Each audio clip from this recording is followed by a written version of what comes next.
Chapter 7 The Governor Hall Hester Prynne went, one day, to the mansion of Governor Bellingham with a pair of gloves which she had fringed and embroidered to his order, and which were to be worn on some great occasion of state, for, though the chances of a popular relation had caused this former ruler to design a step or two from the highest rank, he still held an honorable and influential place among the colonial magistracy.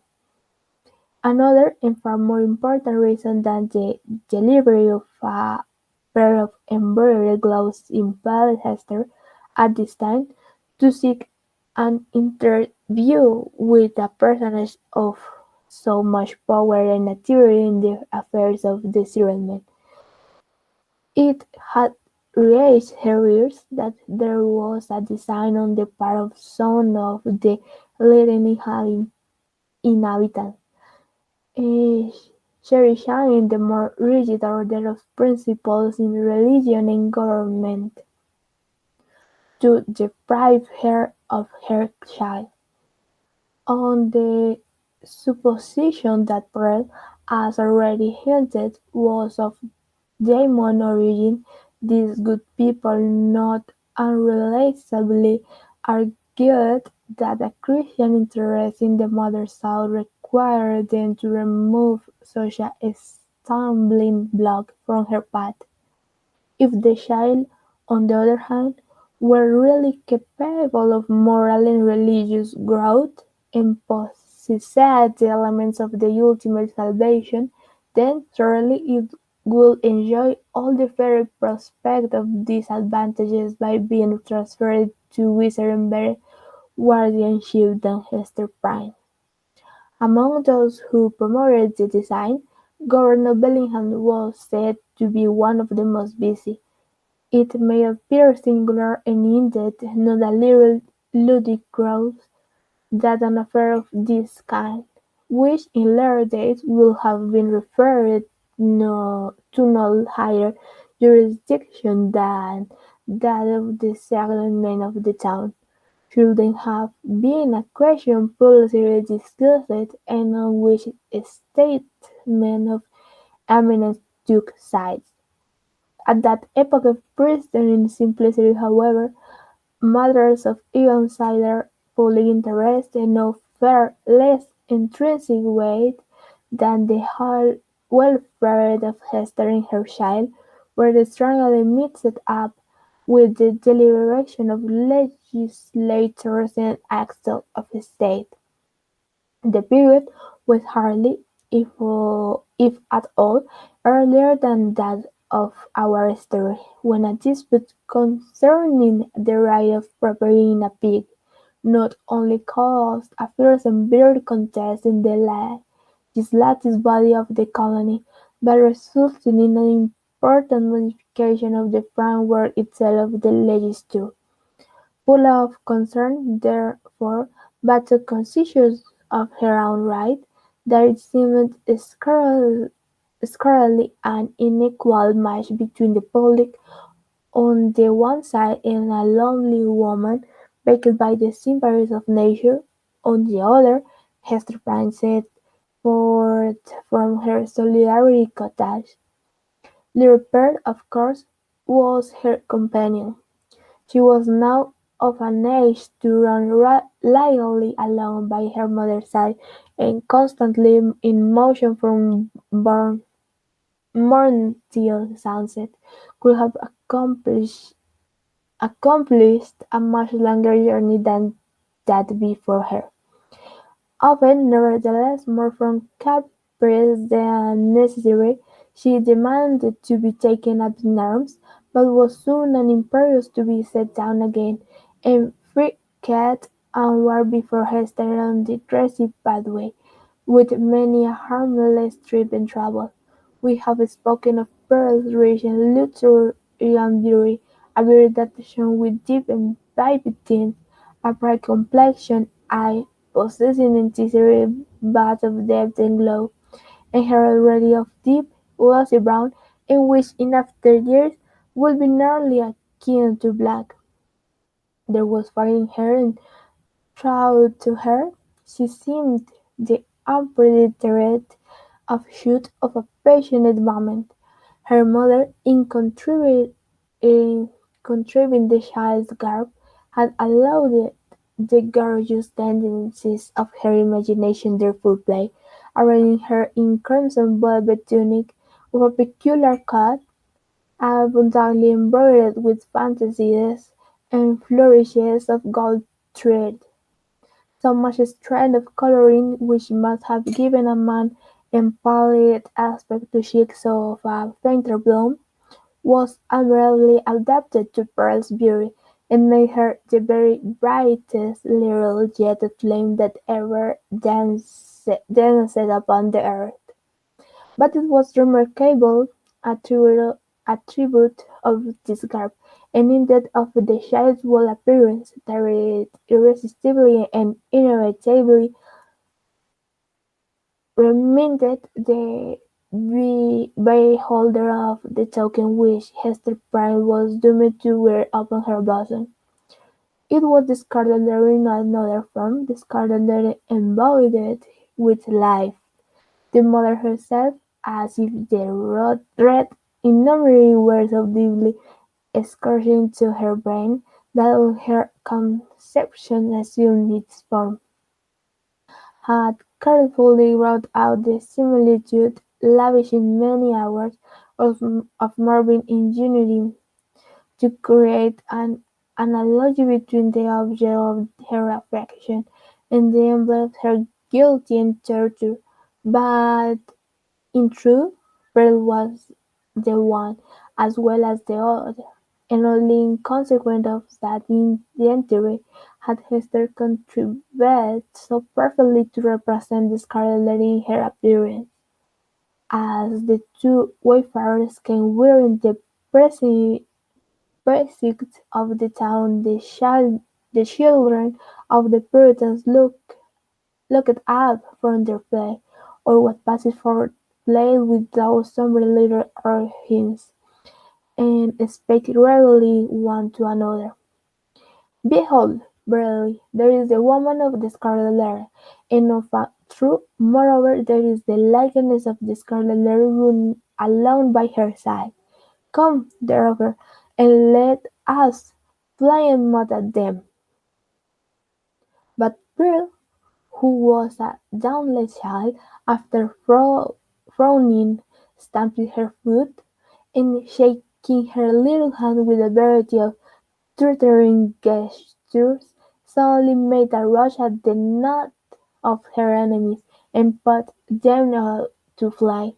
She resembled in her furious pursuit of them an infant pestilence, the scarlet fever, or some such half-fledged angel of judgment, whose mission was to punish the sins of the recent generation. She screamed and shouted too, with a terrific volume of sound, which doubtless caused the hearts of the fugi- fugi- fugitives to quake within them. The victory accomplished, Pearl returned quietly to her mother, and looked up smiling into her face. Without further adventure they reached the dwelling of Governor Bellingham.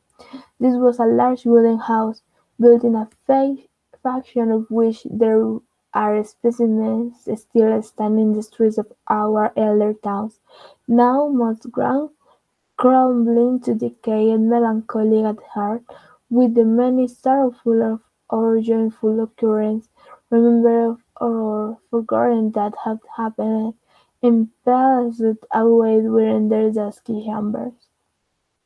Then, however, there was the freshness of the passing year on its exterior, and the cheerfulness gleaming forth from the sunny windows of a human habitation into which death had never entered. It had indeed a very cheery aspect, the walls being overspread with a kind of stucco, in which fragments of broken glass were plentifully intermixed, so that when the sunshine fell aslantwise over the front of the edifice, it glittered and sparkled as if diamonds had been flung against it by the double handful. The brilliancy might have befitted Aladdin's palace, rather than the mansion of a great old Puritan ruler. It was further decorated with strange and seemingly cabalistic figures and diagrams, suitable to the quaint taste of the age, which had been drawn in the stucco when nearly laid on, and had now grown hard and durable for the admiration of after times. Pierre, looking at this bright wonder of a house, began to caper and dance, and imperatively required that the whole breadth of sunshine should be stripped off its front and given her to play with. "No, my little Pierre," said her mother, "thou must gather thine own sunshine. I have naught to give thee." They approached the door, which was of an arched form, and flanked on each side by a narrow tower or projection of the edifice, in both of which were latticed windows, with wooden shutters to close over them at night. Lifting the iron hammer that hung at the portal, Hester Prynne gave a summons, which was answered by one of the governor's bold servants, a free-born Englishman, but now a 7 years' slave. During that term he was to be the property of his master, and as much a commodity of bargain and sale as on oats or a joint stool. The serf wore the blue coat, which was the customary garb of servingmen at that period, and long before in the old hereditary halls of England. "Is the worshipful Governor Bellingham wearing?" inquired Hester. "Yea, forsooth," replied the bondservant, staring with wide-open eyes at the scarlet letter, which, being a newcomer in the country, he had never before seen. "Yea, his tolerable worship is wearing, but he had a goodly minister or two with him, and likewise a liege. You may not see his worship now. Nevertheless, I will enter," answered Hester Prynne, and the bondservant, perhaps judging from the decision of her air and the glittering symbol in her bosom that she was a great lady in the land, offered no opposition. So the mother and little Pearl were admitted into the hall of entrance, with many variations suggested by the nature of his building materials, diversity of climate, and a different mode of social life. Governor Bellingham had planned his new habitation after the residence of gentlemen of fair estate in his native land.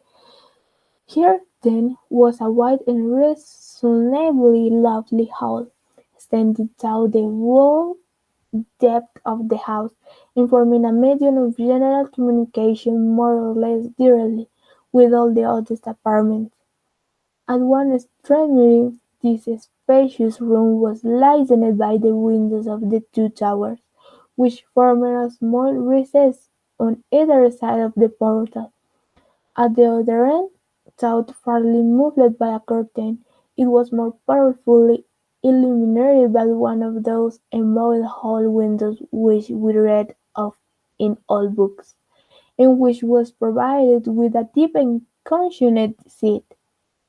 Here, on the cushion, lay a folio tome, probably of the Chroniques of England, or other such substantial literature. Even as, in our own days, we scatter gilded volumes on the centre table to be turned over by the casual guest, the furniture of the hall consisted of some ponderous chairs, the backs of which were elaborately carved with curtains of oaken flowers, and likewise a table in the same taste, the well-being of Elizabethan age, or perhaps earlier, and heirlooms transferred hither from the governor's paternal home. On the table, in token of that sentiment of old English hospitality had not been left behind, stood a large spectre tankard, at the bottom of which had Hester or Pearl peeped into it.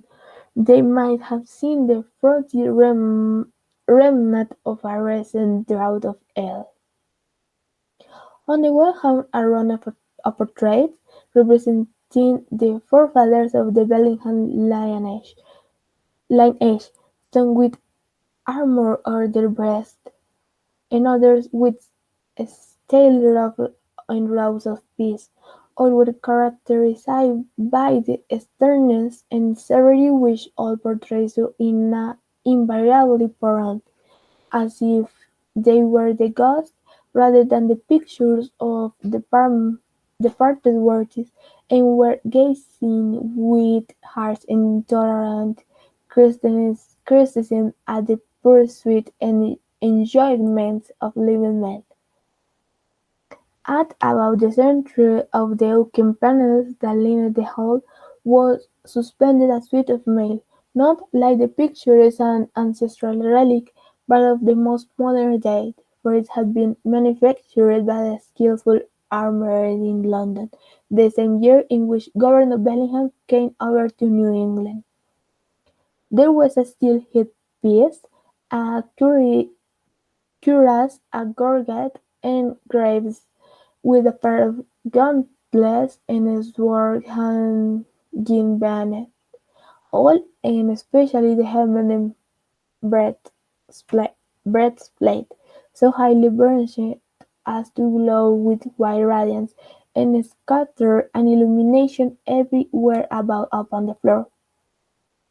This bright panoply was not meant for mere illusion, but had been worn by the governor many a solemn master in reigning field, and had glittered, moreover, at the head of a regiment in the Pequot War; for, though bred a liar, and accustomed to speak of bacon, coke, no, and fish, as his professional associates, the exigencies of this new country had transformed Governor Bellingham into a soldier as well as a statesman and ruler. Little Pearl, who was greatly pleased with the gleaming amour, as she had been with the glittering frontispieces of the house, spent some time looking into the polished mirror of the breastplate. "Mother," cried she, "I see you here! Look! Look!" Hester looked by way of humouring the child, and she saw that, owing to the peculiar effect of this convex mirror, the scarlet letter was represented in exaggerated and giant proportions, so as to be really the most prominent feature of her appearance.